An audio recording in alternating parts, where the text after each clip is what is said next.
I remember the day I met him like it was yesterday.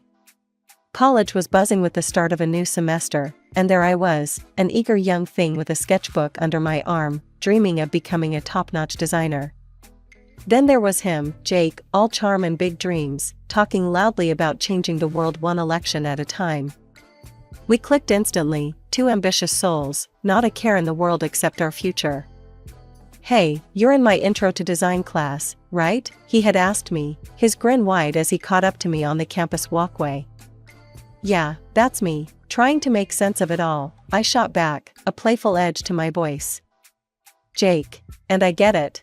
But hey, if you ever need a study buddy or someone to run ideas by, I'm your guy." His confidence was something else, almost enough to make you forget he was just a student like me. From then on, it was us against the world. Nights spent over coffee and textbooks, him rambling about political theories while I doodled in the margins of my notes. We were a team, and nothing felt impossible. "I'm telling you, Anita, we're gonna make it big. You'll be designing national galleries, and I'll be right there, maybe as governor, making sure the arts get the funding they deserve," he'd declare on those long nights, his eyes shining with a mixture of ambition and naivety. "And what about kids? White picket fence?" I'd tease, watching his face. He'd wave a dismissive hand. "Nah, not for us. We've got bigger plans. Who needs a fence when you can have the whole city?" It was all very romantic, in a youthful, dream big kind of way. We married before graduation, a small ceremony with just a few friends and family. It felt right, like we were setting off on an adventure together, not just tying the knot. As newlyweds, we were unstoppable. Jake quickly moved up from an assistant to the governor's aide to the head of the Department of Parks and Recreation. It seemed every month brought a new accolade or a step up the career ladder for him. He was a natural, shaking hands and kissing babies, always in the spotlight. At home, it was different. "How was your day?" became our routine conversation starter. "Busy as hell. Meetings back to back." "What about you, babe? How's the design world treating you?" I'd shrug, keeping it light. "Oh, just another day of picking colors and convincing clients I know best." He'd laugh, but his eyes were often distant, mine still at work. I didn't mind, I understood. We were both hustling, after all. One evening, I came home, my mind buzzing from clinching a major deal that would put our department at the forefront of the industry. I was tired, my shoulders aching from the weight of my laptop bag and the day's stresses. Jake was already home, something that had become rarer these days. I clinched the Johnson account. The presentation went off without a hitch, I announced, hoping to share a piece of my day, looking for a flicker of shared excitement. "That's nice, babe," Jake said, not looking up from his papers scattered around the living room. "Listen, since you had a lighter day, could you fix dinner? I'm swamped. Meetings back to back, and I barely had lunch." I paused at the doorway, my coat half off, the words "lighter day" echoing in my head. Lighter day, Jake? It was an 8-hour showdown to secure a deal that boosts our entire fiscal year. He finally looked up, his eyes meeting mine with a shrug. "Yeah, but it's not like you're out there in the trenches, right? It's all just picking colors and convincing people to like your ideas." The dismissive tone stung more than I expected. "It's a bit more than that, Jake. This was a big win for us." Sure, he muttered, turning back to his papers. "But really, can you handle dinner? I'm beat." The conversation left a bitter taste in my mouth as I headed to the kitchen, my triumph overshadowed by his offhand remarks. Weeks passed, and the pattern continued. I was making strides at work, each step up the ladder marked by an increase in responsibility and income. The day I found out my salary had surpassed Jake's was a day of mixed feelings. I wanted to share it with him, but I hesitated, knowing his current state of mind. Finally, one night at dinner, I broached the topic, trying to keep it light. With the new accounts I brought in, it looks like I might be out-earning you this year." "Funny, huh?" Jake put down his fork, his expression unreadable. "Really? That's how you're going to bring it up?" I frowned, puzzled by his tone. Bring what up, Jake? It's good news. It means we're doing well, both of us. It's not we, Anita. It's you. And now I need to find a way to step up. I can't have people thinking I can't provide. I reached across the table, trying to bridge the gap his words had created. Jake, it's not a competition. It's our money, for our future. He pulled his hand back, shaking his head. It's not that simple. You don't get it. This is important to me. His words felt like a slap, dismissing not just my efforts, but our partnership. I thought we were in this together, Jake. When did it become just about you? Since I started being the one left behind, he shot back, his voice rising. You're there with your fancy deals and now out-earning me?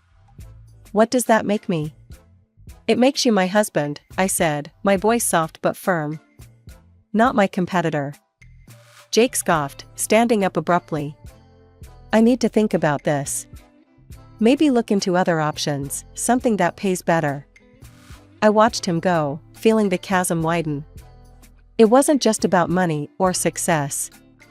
It was about respect, understanding, and support, things that were becoming rarer in our conversations. That night, I lay in bed, turning over the day's conversation. It felt like we were worlds apart, living under the same roof, but walking different paths. I knew something had to give, but at that moment, I wasn't sure what or how. What I did know was that I couldn't let his insecurities dictate my success or our happiness.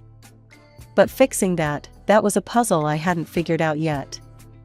15 years into our marriage, our life was a testament to outward success, a beautiful house, shiny cars, properties here and there, and bank accounts that would make anyone envious. But not everything that glitters is gold, and for Jake, it seemed the sheen was definitely starting to tarnish. He had been with the Natural Resources Agency for a good while, but his career was like a car stuck in mud, spinning its wheels but going nowhere. I'd listened to him rant after another long, liquor-tinged evening. It's all rigged, Anita. The jobs I deserve are going to guys who can't tell a policy from a pancake.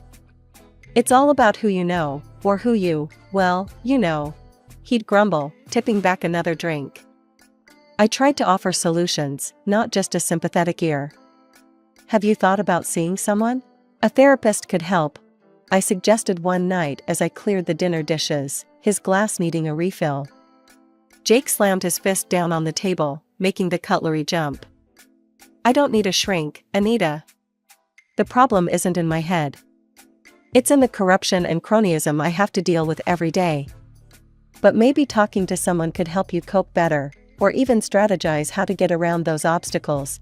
I persisted, feeling the weight of his frustration as my own. Just drop it, will you? I know my job. What I need is for the system to change, not my mindset. His anger was a wall I couldn't penetrate, no matter how I tried. So, I focused on what I could control, my own career.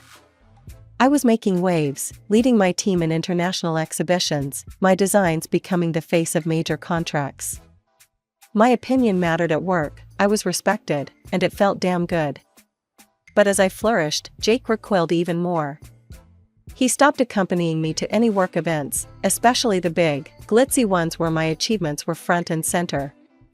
Why don't you come to the gala tomorrow night? I asked him one evening, trying to keep my tone light. It would mean a lot to me. Plus, the CEO will be there, you could make some connections. Jake looked up from his laptop, his face set in a stubborn line. And what? Stand around while everyone congratulates you? I'm pretty sure they just see me as Mr. Anita these days. That's not true, I countered, feeling a pang in my heart. You're my husband, Jake. You're your own person, and they respect that. He scoffed, closing his laptop with a snap. Right, Anita. To them, I'm just the guy who carries your purse. No thanks. I've got better things to do. It hurt more than I wanted to admit. I was proud of what I'd achieved, but I wanted my partner by my side, sharing in the success, not resenting it. The next day, as I put on my evening dress, looking in the mirror, I felt a mix of excitement and sadness. My reflection showed a woman who had everything she'd ever wanted professionally, but personally, there was a gaping hole where her husband's support should be. I went alone, as I had started to do more often. The gala was a blur of congratulations, handshakes, and bright smiles. I accepted the accolades and spoke about my latest designs, but each time I saw a couple together, laughing or sharing a quiet moment, my heart ached. Returning home, I found Jake on the couch, a bottle in hand, not even pretending to have waited up. The clock was ticking past 9 p.m. as I rushed out of the conference room, my phone dead from the day's back-to-back meetings. My mind was racing with the discussions we'd had, but a nagging thought about Jake waiting at home made my heart race faster. We hadn't spoken since the morning, and I knew he'd be wondering where I was. I drove home as quickly as I could, rehearsing an apology in my mind. But when I walked through the front door, the cold look in Jake's eyes told me no apology would suffice tonight. "You're late," he stated flatly, his voice edged with accusation as he sat in the dimly lit living room. "I'm sorry, Jake. The meeting ran over, and my phone died. I didn't get a chance to call." I dropped my keys in the bowl by the door, my voice weary. "Meeting, huh? Or should I say your little party with the bosses?" His words were sharp, his eyes narrowing. I was taken aback. "What are you talking about? It was just a regular business meeting, Jake." "Sure it was. I bet it's all those late nights with them that got you where you are. Not your talent, just playing up to the bosses." His voice was bitter, and he took a swig from the bottle next to him. My cheeks flushed with anger and disbelief. "You think I got my promotions by, what? Sleeping around? How can you even say that?" He laughed, a harsh sound that filled the room. "Oh, come on, Anita. It's obvious. Why else would they promote you, a woman, over others?" The accusation stung, and I felt a mix of hurt and fury. I earned my position with hard work and talent. It's disgusting that you'd think so low of me. Jake stood up abruptly, his body swaying slightly. "You're never here. Always working, leaving me alone. And we don't even have kids, because you're too busy with your career." His words were like slaps, each one hitting hard. "I can't believe you're blaming me for no kids. We agreed on this, Jake. And my career is not an excuse for your unhappiness or failures." He stepped closer, his voice rising. "My failures? No, Anita, they're because I married someone who cares more about her job than her husband. You've ruined everything." I tried to keep my voice calm. "Jake, this isn't us. We're both upset. Maybe we should talk about this in the morning when you're sober." "No, I'm done. I need to be alone." He grabbed his keys and headed toward the door. "Jake, wait." But he was already gone, the door slamming behind him. I tried calling him several times, but it went straight to voicemail. Alone in the house, I wandered from room to room, each one echoing with the ghost of earlier, happier times. I couldn't sleep, the couch cold and unwelcoming, his accusations replaying in my mind. The morning after Jake stormed out, I dragged myself to work. My eyes were red from a sleepless night, my mind swirling with the harsh words and the slam of the door echoing in my ears. I was on autopilot, nodding and smiling where needed, but inside, I felt like I was crumbling. Mid-morning, my boss called me into his office. I straightened my blazer and tried to compose myself, wiping away the last traces of tears. "Anita, I've got something that might interest you," he said, his tone more upbeat than I could handle at that moment.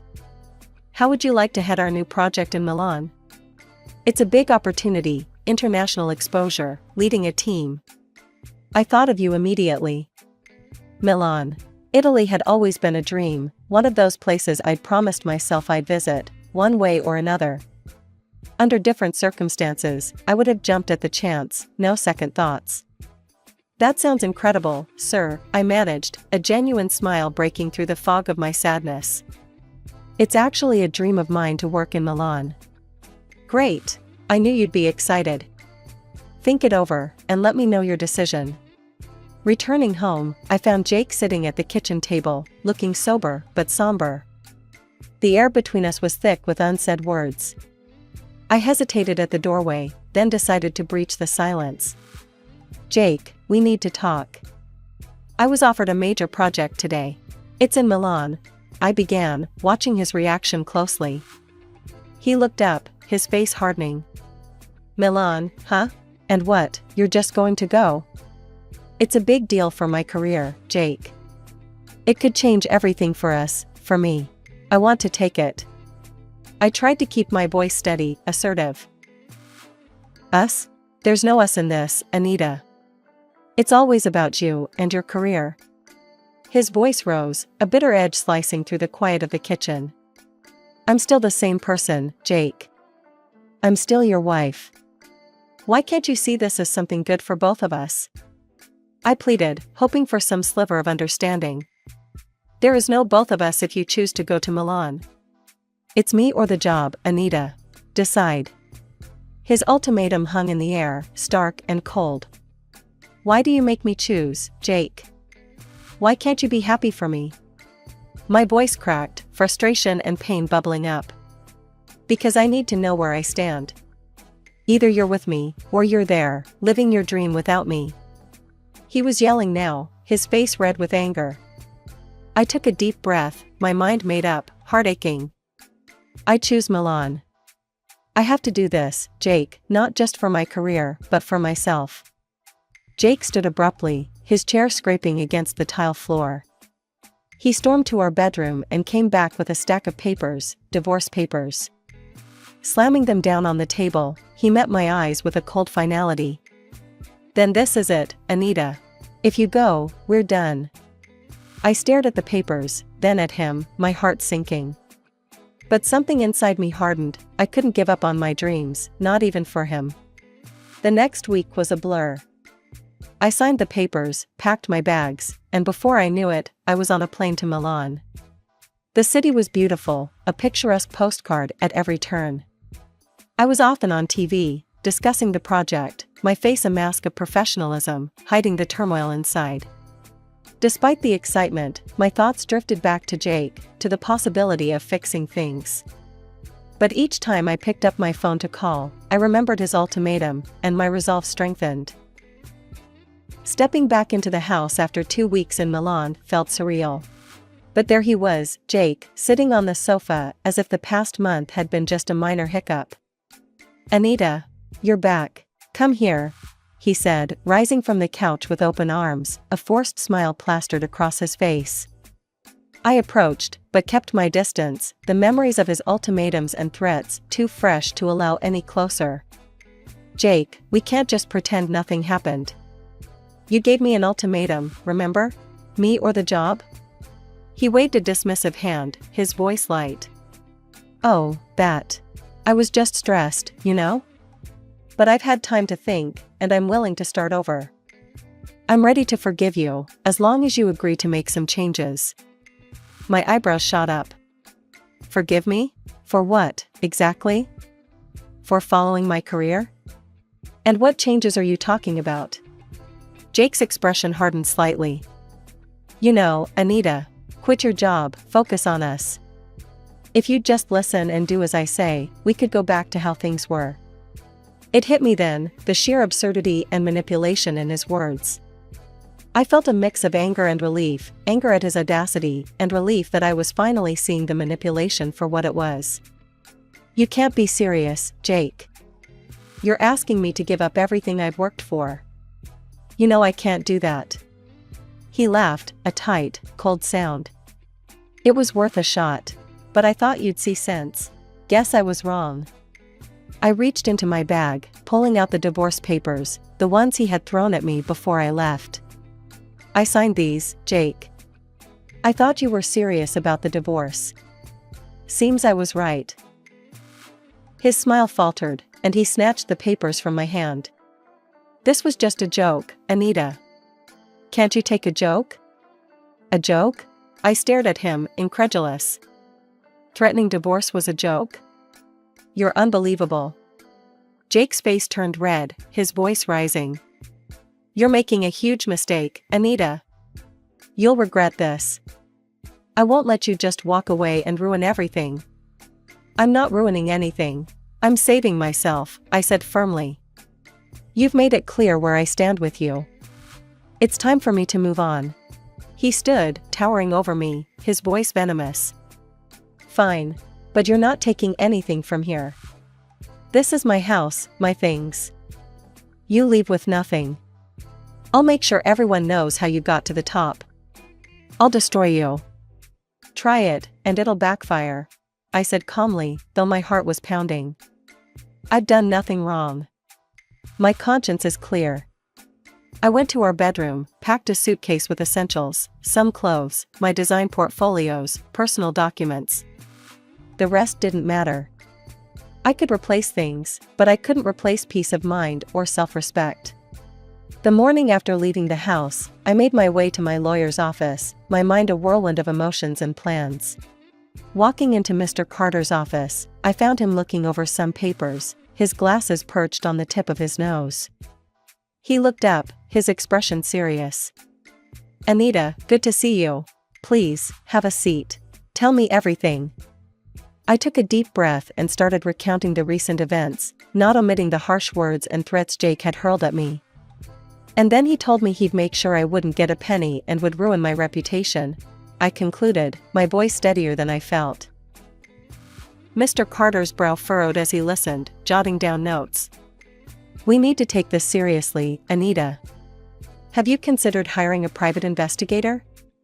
We might find something that could help us in court. A bitter laugh escaped my lips, surprising even me. I'm ahead of you there, Mr. Carter. I hired one a few months ago, when things started to really go downhill. I didn't trust what was happening behind my back. Reaching into my bag, I pulled out a folder, thick with documents and photos, and handed it to him. Everything's in here. Turns out, Jake has been more than just verbally abusive. Mr. Carter opened the folder and began to examine the contents meticulously. His expression changed from concerned to outright shocked as he sifted through the photographs and reports. Anita, this is solid evidence. He's been taking bribes for approving certain city projects. And this, he pointed at a photo, shows him with his assistant at a not-so-professional event. Yes. And she's been more than just an assistant for quite a while, I added, feeling a mix of vindication and sorrow. Mr. Carter leaned back, pressing his fingers together, looking at me over his glasses. This changes everything. We not only have a strong case for the divorce on grounds of infidelity, but possibly more. His threats against you and this evidence could sway things significantly in your favor. The days leading up to the trial were tense. Jake's calls became more frequent and desperate. He alternated between begging me to come back and cursing my name. Each voicemail, each missed call, I saved and documented. The proceedings began, and Mr. Carter was relentless. Your Honor, we have substantial evidence here not only of Mr. Thompson's infidelity, which has devastated my client, but also of his illegal activities related to his position at the Natural Resources Agency. Jake's face went pale as Mr. Carter laid out photo after photo, document after document, all while recounting the threats he'd made against me. When it was finally Jake's turn, he tried to dismiss the claims. These are all baseless accusations. She's trying to ruin my career because she's jealous. The judge looked over the rim of her glasses, unimpressed. We have substantial evidence before us, Mr. Thompson. Can you explain these transactions and these photographs? His voice faltered, his usual charm failing him under the weight of undeniable proof. I was just doing my job. Those photos are out of context. But it was too late. The evidence was overwhelming. After a brief deliberation, the judge spoke, her voice firm and clear. Given the evidence presented, I am awarding Mrs. Thompson financial compensation for the distress caused by the infidelity and threats. The division of property will be equal. With the past finally behind me, I threw myself into my work with a passion that hadn't felt this raw and real in years. Before I knew it, my dedication paid off. I was offered the position of creative director. It was a dream come true, a position I had eyed for years. I was out celebrating this new chapter at a cozy little bistro downtown with my closest friend, Laura, when my phone buzzed. The screen showed Jake's name, a sight that no longer caused my heart to skip in dread. "Ugh, it's Jake," I muttered, showing Laura the phone. "Are you going to answer it?" she asked, her eyebrow raised in that all too familiar, "Are you serious?" look. Curiosity got the better of me, and I answered. "What do you want, Jake?" "Hey, Anita. I've been thinking. I realized I made a huge mistake. Can we meet? I'd like to talk about maybe starting over." Jake's voice came through the speaker, a mix of desperation and something that sounded feebly like sincerity. I couldn't help it, I burst into laughter. It wasn't a joyful sound, more of a "can you believe this guy" kind of laugh. "Start over? Really, Jake? After everything?" "It's all changed, Anita. I got fired. She took everything, even the job. And now, she won't give back the gifts either. I'm left with nothing." He blurted out, the words tumbling over each other in his haste. I shook my head, still chuckling. "So, let me get this straight. You want to start over because she dumped you and took your job? That's rich, Jake. You don't understand. I've changed, Anita. I really have," he pleaded. "Jake, even if that's true, I've moved on. I'm a creative director now, and my life is full and happy without you. There's no place for you in it anymore," I said, the finality in my voice mirroring the resolve in my heart. "But Anita, I wish you the best, Jake. Goodbye." I ended the call, blocked his number, and turned off my phone. Laura was looking at me, a proud smile spreading across her face. "You really are over him, aren't you?" she said, lifting her wine glass in a toast. "Completely," I confirmed, clinking her glass with mine. "To new beginnings, and to being in charge of my own happiness." The next day, feeling empowered and in need of companionship that asked for nothing but love in return, I decided it was time to expand my little family. I went to the local shelter, where a scruffy terrier mix caught my eye. He was a little older, a bit rough around the edges, much like me. It felt right, adopting him. I named him Buddy, a friend who I knew would offer loyalty without conditions. Life was good. It was real, it was mine, and it was filled with possibilities. I had made it through the storm, and now, I was not just surviving, I was thriving.